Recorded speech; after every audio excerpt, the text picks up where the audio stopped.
What is up, Black Squad? Blackscape here, and today we have an astounding Dragon Ball Super superhero revelation that literally saves the entire series for me. It is that huge, and it really changes the way that you think about the future of Dragon Ball Super. This could be exactly what they could be setting up, and we are here to witness it. Hopefully this is what it's going to be. Right now, the Goku and Vegeta fatigue is extremely real.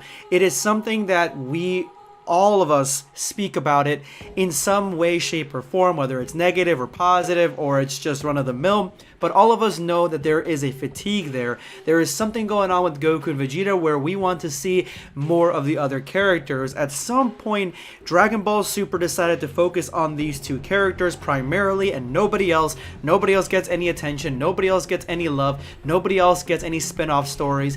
And I believe that was at the end of Dragon Ball Super and in Dragon Ball Super Broly. I think that's when they made the switch that we need to focus primarily on Goku and Vegeta. Well, today I'm going to explain to you guys why this revelation that has just dropped changes the entire game. It basically shows us, it foreshadows us that Gohan and the rest of the Z Fighters are about to be set up as the new powerful, new team, new force, the Z Fighters, the main characters in the future of Dragon Ball Super. They're trying to change the entire game right now. We are looking at essentially the start of Boruto Next Generation for Dragon Ball Super. This astounding revelation comes to us from Galactic Revolutionary MJ on Twitter. I'm gonna leave a link to this thread in the description below in the top comment, but this thread shows us what they are setting up with Gohan, that he is going to be the team leader. He is going to be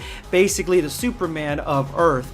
That is what Dragon Ball Super in its entirety has been setting up from the very beginning, and this guy has found all the clues showing us exactly what he's talking about and what that means for Dragon Ball Super superhero and what we will see in the movie coming up. He writes, in DBZ we see Gohan trying to balance school and defending the universe. We know Gohan doesn't enjoy fighting, but will do so in order to maintain the justice. That's why he calls himself the Defender of Justice, the Great Saiyaman. Important name in my opinion. Him studying is of course his pursuit to happiness, and that's interest as his pursuit to happiness is a human activity. However, his hero name seems to suggest that he does acknowledge himself as half Saiyan. He even trains in Bulma's gravity room in order to stay in shape. So this is back in Dragon Ball Z. Gohan is the only one left on Earth that can really honestly defend it other than Vegeta, but at the time Vegeta wasn't even about that life. So Gohan really was on his own,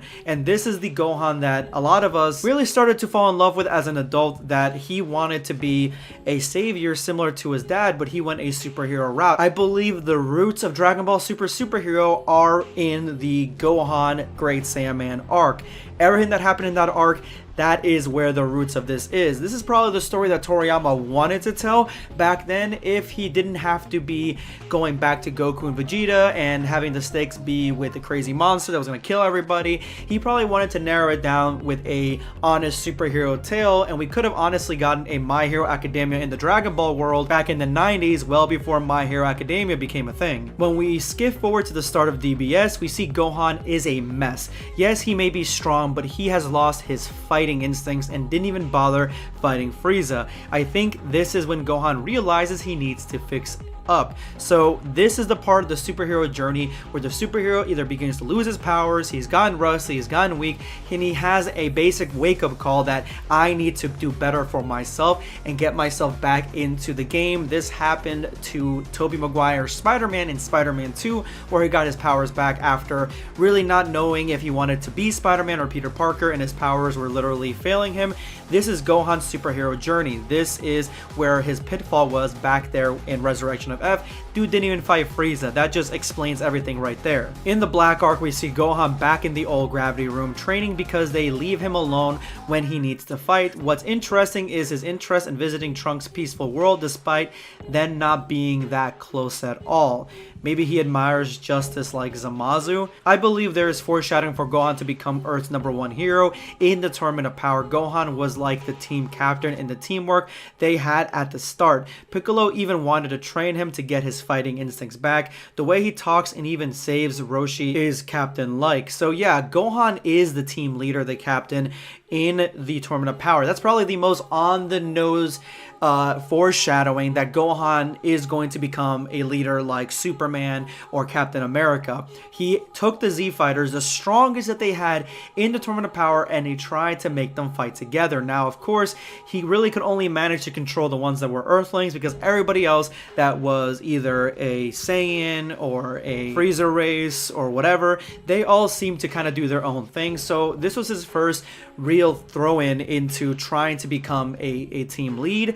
And in all superhero movies, in all superhero comic books, when you get somebody that's a team lead for the first time and he's fresh, he's completely green, he cannot control the team, and that's exactly what happens here. He can't control the entire team, so this is his first pitfall as a leader. Great Saiyaman emphasized he still acknowledged his Saiyan side, and he does so again here by emphasizing he is a Saiyan like Kefla, however, wants to progress as a human. That is his personal route. I believe that he even gave Goku confidence that he can protect Earth. So his fight with Kefla shows that he is a top tier Saiyan, a top tier hero, and at the same time, he acknowledges that he is an Earthling first and foremost over being a Saiyan, but he still is part Saiyan. His loyalties, though, are to planet Earth. One thing stopping Goku from leaving Earth and exploring the multiverse is the fact that Earth is left undefended. With Gohan being foreshadowed as team captain, there can be potentially a superhero team who defends Earth in Goku's absence. However, there is one person missing. So in this statement, you guys may be thinking, well, Blackscape, I know you're going to be like, well, Goku just leaves whenever and leaves his family behind because of my track record on Goku leaving his family all the time and me being upset about that. Actually, Goku stays right next to somebody that can bring him back in about 20 minutes to his planet. So he never really is off without a phone with him, essentially, or a mode of transportation to get back home. Like, he's never off like Vegeta would be in Dragon Ball Absalon, where he's just off training on his own. Like, he's not gonna be like that. He actually stays close to a car and a phone, so that way his family and Earth can easily ring him so he can come back and defend it. And that's exactly what he's saying here. With Gohan being Earth's protector, yes, Goku would be able to kind of go on his own and do whatever he wanted. Yeah, he should be with Goten and Chi-Chi, but at this point in time, the way that he's written, Goku could do whatever he wants if he knows there's a team back home to defend it. The idea that there is a team of superheroes with Gohan as captain was further emphasized in the Moro arc. Gohan came to Piccolo's rescue on some Clark Kent hype. He even got changed into uniform after. Piccolo also confirmed Gohan was the strongest outside those of Earth, so Gohan was very Clark Kent when he came in, coming in clutch, trying to stop the villains from terrorizing planet Earth in the Moro arc. Gohan beats the brakes off OG-73 like some damn protagonist, saving the day just like his dad would. However, he isn't his dad, and it reflects when he loses to OG-73 due to Moro. However, in the rematch, he acts like a true captain of Hero's team and is posted up with the gang, him as captain and everyone else as members. Gohan defeats OG-73 with teamwork. He even fights Zagambo with teamwork. Appreciate this goated fight for a sec. I love the teamwork. Need this animated for real. Well, it actually kind of was.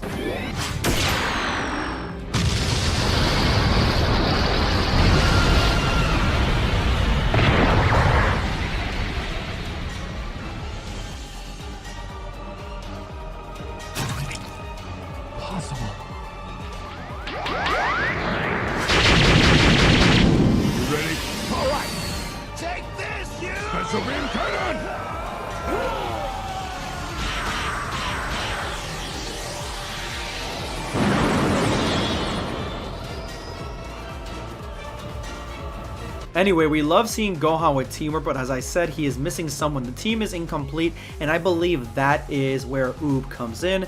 With Oob joining the team, they could have a definite chance of defeating Zagambo. I'm sure Gohan is well aware he isn't enough to save the Earth alone. Oob is a character that we've seen. He's got a lot of power, enough power to amplify Goku enough to destroy Moro. So we know that Oob is going to be basically foreshadowed to be very powerful, at least powerful enough to match the DBS character power scale. And if you have Oob on your team, which I think that we may be seeing Oob in Dragon Ball Super Superhero soon. I think that we're definitely going to see him in the movie. That's my perspective, that he's going to be in there. He's going to be a little kid or whatever. And we're going to see the makings of the new superhero team. Gohan has somebody strong to rely on. There is definitely someone missing in the team.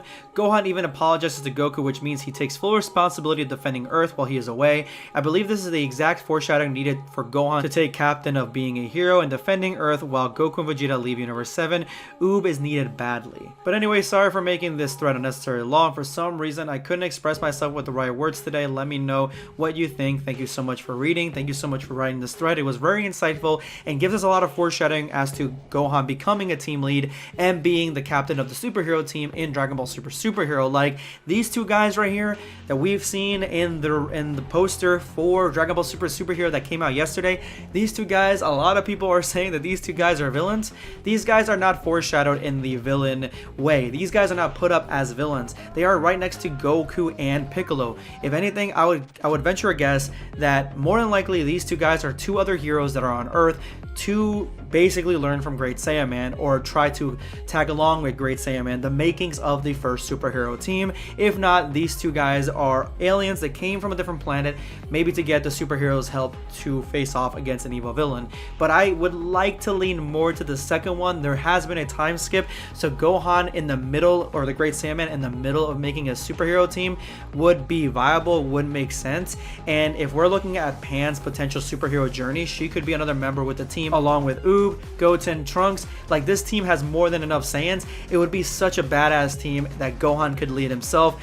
He could be the Batman to the rest of the Bat family. Like this really is a interesting and crazy theory, crazy foreshadowing, and this saves the series for me. If we're setting up the next generation, a superhero team that isn't just Goku and Vegeta, because they have their limits, if we're setting up something more, other characters being fleshed out, specifically Gohan, giving Goten and Trunks something to do, to me this saves the series for me. The series is continually going with Goku and Vegeta, and it cannot do that forever. It can't just focus on those two characters and that's it for as many arcs as it takes until people get bored of it. No, they need to expand and they need to push forward. And with this time skip, with this movie, I believe that this is the moment. This is the moment where they're going to basically make other characters viable. They're going to make other characters important, and they're going to give them something to do and give them a focus and give them a spotlight. I mean, Dragon Ball Super only became Dragon Ball Super because of Battle of Gods. Battle of Gods had Goku as the main protagonist for sure, but it gave us new characters in Beerus and Whis, and it gave us almost equal time with the rest of the Dragon Ball cast because it was a huge party. We got to see everybody kind of talk, have fun, and the spotlight was equally redistributed. So it would be nice to go to form and go back to this, have Dragon Ball Super Superhero focus on everybody else, give Gohan, even if it's just Gohan, if Gohan is part of the Trinity, Goku, Vegeta, and Gohan, I would be fine with that. Add Gohan into the mix, have him be part of the team, have him go along with missions, have him save the Earth, save the world, save the universe, have him do all those things, basically have the Z Fighters become the Pride Troopers of Universe 7. That would be dope, guys. That would be so fucking dope. Anyway, let me know in the comments below what you guys think of this foreshadowing. This is going to be Blackscape signing off. Take care, guys. Subscribe for more content. Or perish.